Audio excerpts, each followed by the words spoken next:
Sir, ito po, nakaupo lang. Mauna ka na ako. Mauna ka na. Una ka na. Baka sabihin ng favoritism. Well, pa spokesperson. Sir, ano po yung briefing sa inyo, sir? Why do you have to buckle down to work right after arrival? Well, siyempre number one, pinoproblema ko yung bagyong parating kahapon. At ngayon palihis, gusto ko matyak, palihis nga ba talaga? Gano'ng kalakas ba yung ulan? Yung ulan, yun yung maalis sa akin na talaga napapag-isip dyan. Dito ko na 66 of our 80 provinces have areas that are very prone to landslides and flash floods.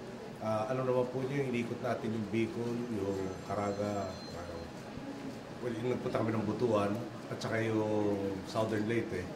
Yung sa Bicol, for instance, in the first 3 weeks of January, nalampasan nila yung annual rainfall. So, gusto ko match-up, ano bang naging pinsala na na-report na, ano bang mga sino ba nasaktan, nabawian ng buhay, gusto ko ma-update ng gusto doon. Tapos, syempre, yung mga nabasa natin sa dyaryo kanina, gusto ko rin malaman kung ano na ginawa ng mga kinukulang mga otoridad. Wala na ako. Pero walang favoritism. Ngayon, no? Ano? Inamiss ko kayo. Well, wala eh. Wala ka ng oras doon para mag-miss ng kung ano man eh. Less than 24 hours halos yata yung tinagal namin doon. 30. Takaw, 30. Sir? Joyce?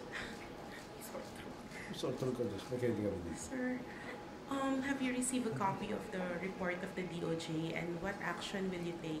I haven't received a copy. I inquired from Secretary De Lima today. The status, they said they're on the finishing stages already. And I expect it para to decide hopefully by the middle of next week. Sir, then there were reports about Ampatuan receiving VIP treatment also. Take on it. Undersecretary Puno has been there already. I understand Secretary Robredo himself has also conducted an initial investigation. There have been changes of personnel primarily to pave the way for an impartial investigation. Obviously, that is not a policy of this administration. But at the same time, we will not act or react basically on the say-so of anybody. There has to be, syempre, the rule of law. There has to be due process. So once the investigation is completed, I'm hoping that they will settle once and for all, did he or did he not receive special treatment.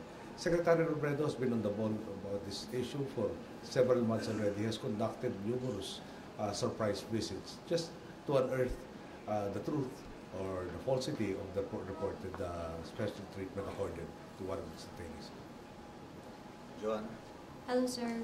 Kanina po sa speech, narinig namin na yung alluded to this administration fixing potential monopolies po in the country, especially in the telecom business. Were you referring to the PLDT digital merger? May complaints from other players in the telecoms. Maraming technical aspects. So I have asked both NTC and DOST to look into the allegations. Meron pag the portion that I remember has to deal with the allocated frequencies and being adjacent to each other, providing parang an undue advantage. Parang costs will be severely cut by this purported merger to the detriment of parang nobody else will be able to compete. So I sent this whole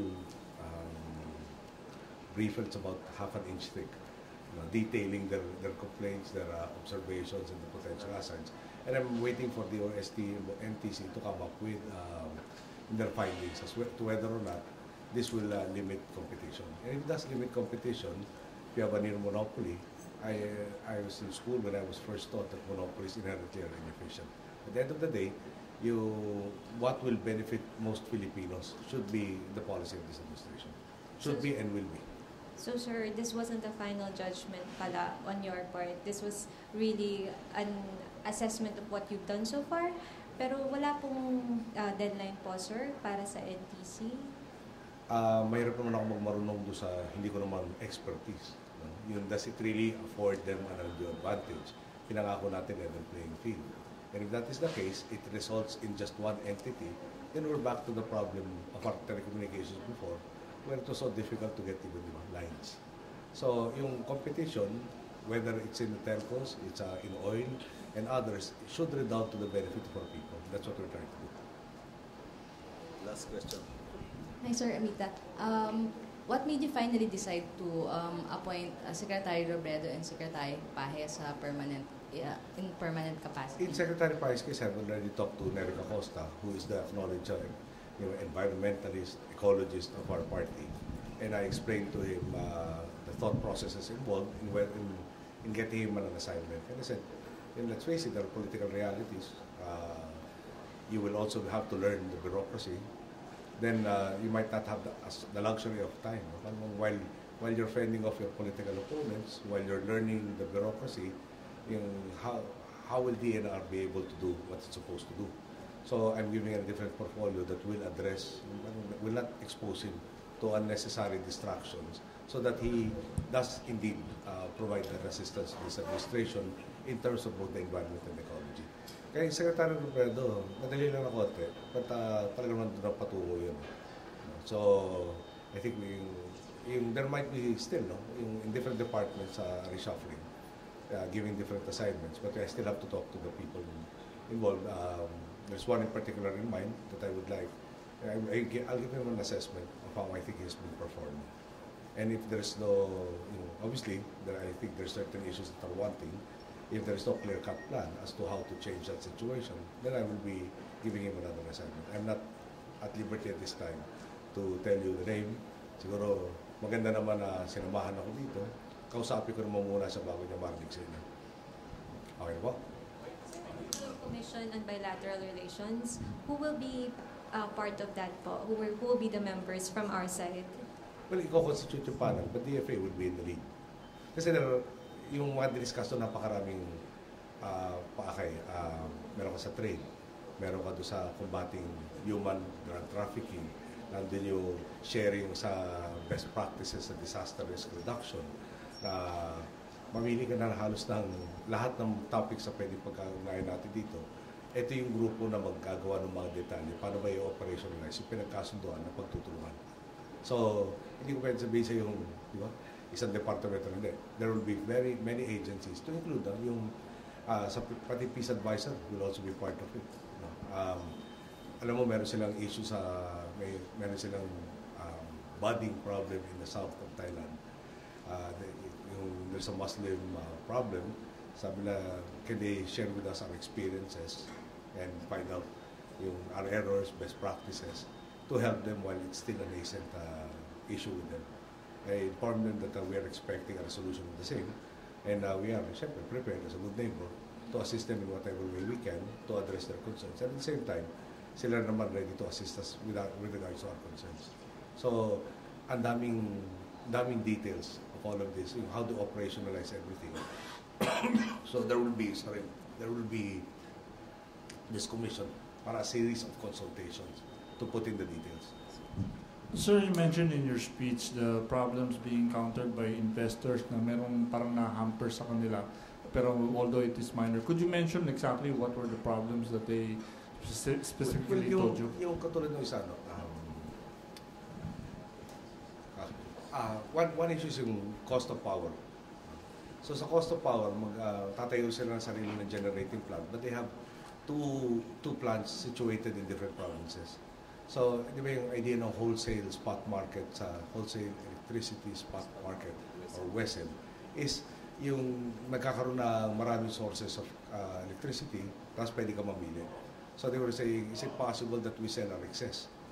And at the same time, parang they'll sell it at cost, but can we draw also from the grid to fuel parang the electricity needs of their plant located in another province?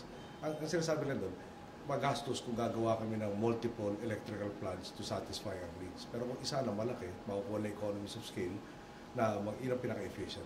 Sabi ko, that seems to be embodied already in PIRA. So, it is a question of working out the details. Yung isa naman, nagre-reklamo na nagkaroon ng, according to them, parang yung dumping of competitive products. So, may phrase used, I'm sorry, I don't remember the exact phrase, But we will be imposing soon yung charges for those who are importing. Kasi nga, yung in dumping, yung sudden, para may protection ako dito sa domestic manufacturers natin who happen to be a partner of one of the companies that we talked to. Yung meron rin kami consultations, yung kanilang nagpapatakbo na isang malakihang ospital, partner ng Asian Hospital ngayon, nagpalita kami ng mga ideas kung paano tayo pwede makibahagi doon sa tinatawag na medical tourism. Choice lang daw, clarification. So it is.